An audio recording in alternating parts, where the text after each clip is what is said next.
So Jane Doe just said the quiet part out loud while being cross-examined by Diddy's lawyers and revealed the real reason why Sean Diddy Combs and others like him have been able to get away with this disgusting and nefarious behavior for so long. Because people have let the love of money guide their interactions with him. And regardless of how they have tried to sidestep their own accountability for their behavior, whether they call it love, fear, or whatever psychological label someone wants to put on it, the truth is staring everyone in the face.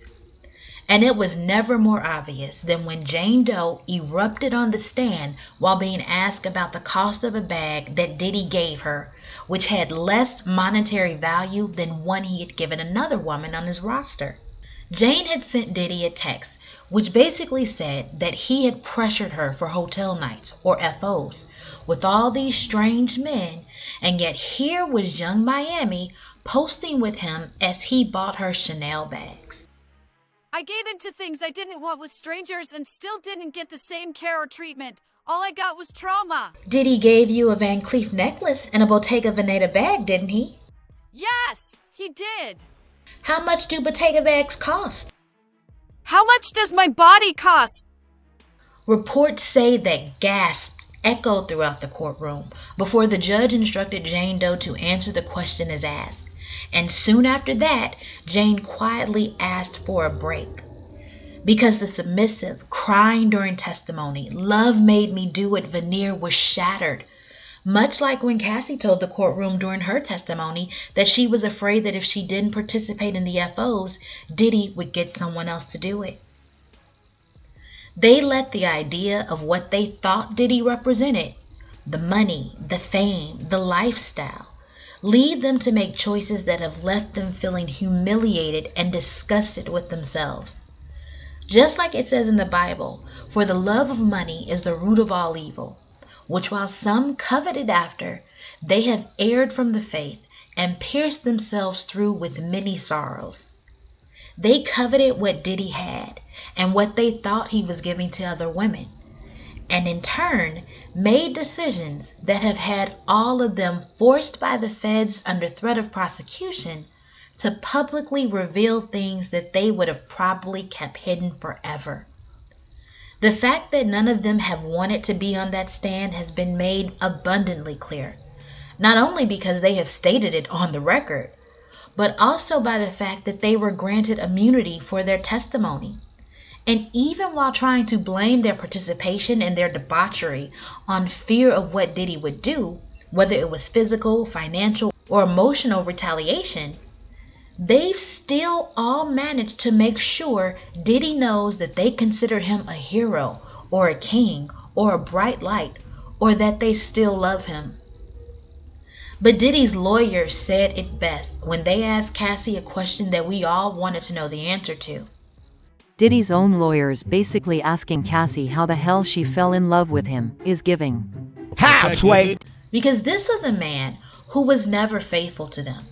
A man who only made time for them when he wanted to use them. A man who boasted about being single even while he was telling them he loved them. A man whose idea of a first date is to take a woman to a hotel room for transactional relations and then take her out for a meal. A man whose looks and hygiene would have normally had them running the opposite direction. Something that Diddy knew as well, which was why his hate for these women was so pronounced in the way he wanted to see them debase themselves with strangers, unprotected, having them perform for hours and hours in pain from the various issues they contracted while participating in these FOs. Whether it was UTIs, mouth sores, or contaminated piercings. Sometimes bringing in several strange men, one after the other, regardless of the man's physical appeal or hygiene. Asking these men to release their bladder on these women or in their mouths. Just seeing how much he could get away with. Like a child seeking proof of his parents' love by acting out to see if they correct them.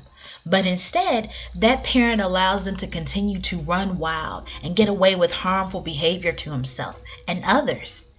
That lack of correction reveals the lack of love, Like the Bible says, whom the Lord loves, he corrects, like a father the son in whom he delights.